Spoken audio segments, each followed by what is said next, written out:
తిరుపతి తొక్కిసలాట ఘటనపై తలో మాట మాట్లాడుతున్నారు. టీటీడీ చైర్మన్ ఒక మాట, అటు ఘటనా స్థలానికి వచ్చిన కలెక్టర్ మరో మాట మాట్లాడితే హోంమంత్రి అనిత ఇంకో మాట చెప్పారు. ఇంతకీ ఎవరేమన్నారో చూద్దాం. అందుకని నేను ఈరోజు మార్నింగ్ కూడా ప్రెస్ మీట్లో అదే చెప్పాను. నాకు తెలుసు ఏ గొడవ అవుతుందేమో అనే నాలో అనుమానం ఉంది. నేను అధికారుల దగ్గర కూడా వ్యక్తం చేశాను.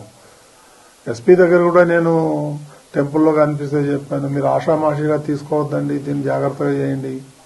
ఇది దురదృష్టకరం. ఇప్పుడు ఎవరిని మనం నిందించలేము, ఒకలా ఇద్దరా అనేది. ఇది పొరపాటు జరిగిపోయింది. మరి దానికి చింతించడం తప్ప మనం చేసేదేం లేదు.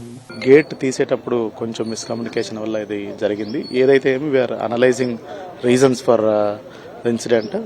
ఎక్కడైనా కుట్రకోణం ఉందా, ఆ కోణంలో కూడా మేము కూడా దర్యాప్తు చేస్తున్నాం. ఏదైనా కుట్రకోణం ఉందా, లేకపోతే బై యాక్సిడెంట్ జరిగిందా? ఇప్పుడు ఇమీడియట్ గా మేము కుట్రకోణం ఉందని మేము మాట్లాడకూడదు, మా దగ్గర ఆధారాలు లేకుండా మేము మాట్లాడకూడదు. కాబట్టి ఒక ప్రాథమిక నివేదిక వచ్చింది, దీని మీద పూర్తి స్థాయిలో దర్యాప్తు జరపమని గౌరవ ముఖ్యమంత్రి గారు కూడా ఆదేశాలు ఇవ్వడం